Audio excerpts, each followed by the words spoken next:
समय पहले एक शक्तिशाली राजा अपने न्याय और पराक्रम के लिए प्रसिद्ध था। उसके राज्य में शांति बनी रहती, लेकिन एक दिन कुछ लुटेरों ने जंगल में यात्रियों को लूटना शुरू कर दिया। धीरे धीरे डर का माहौल बन गया और लोग जंगल से गुजरने से कतराने लगे। उसी जंगल में एक लोमड़ी रहती थी जिसे अपनी बुद्धिमानी पर बहुत गर्व था। वह हमेशा नई तरकीबें सोचती और जंगल के रहस्यों को समझती थी। जब उसने देखा कि लुटेरे निर्दोष यात्रियों को लूट रहे हैं तो उसने सोचा, अगर यह ऐसे ही चलता रहा तो जंगल का नाम खराब हो जाएगा। मुझे कुछ करना होगा। तो लोमड़ी एक दिन राजा के पास पहुंची। जैसे ही वह राजा के दरबार में पहुंची, सभी उसे देखकर चौंक गए। एक लोमड़ी राजमहल में क्यों आई है? राजा ने उसे ध्यान से देखा और कहा, तुम कौन हो और यहां क्यों आई हो?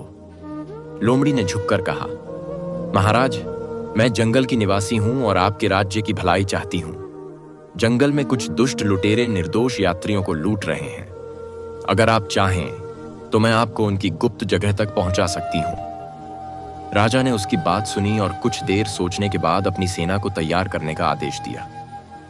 लोमड़ी जानती थी कि लुटेरे बहुत चतुर हैं और आसानी से पकड़े नहीं जाएंगे, इसलिए उसने एक योजना बनाई। वह लुटेरों के पास गई और डरते हुए बोली, मुझे एक बड़ा खजाना मिला है, लेकिन मैं अकेले उसे नहीं निकाल सकती।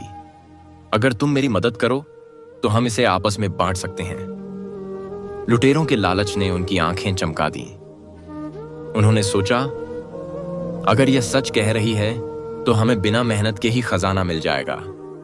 लोमड़ी उन्हें एक गहरी गुफा के पास ले गई, जहां पहले से राजा और उसकी सेना छिपी हुई थी। जैसे ही लुटेरे गुफा में घुसे, राजा के सैनिकों ने उन्हें चारों ओर से घेर लिया। लुटेरे कुछ समझ पाते, इससे पहले ही वे पकड़े जा चुके थे। राजा ने सभी लुटेरों को उनके अपराधों की कड़ी सजा दी और जंगल को सुरक्षित बना दिया।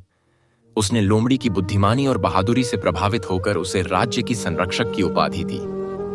तुम सिर्फ जंगल की लोमड़ी नहीं हो, बल्कि हमारे राज्य की सच्ची रक्षक हो, राजा ने मुस्कुराते हुए कहा।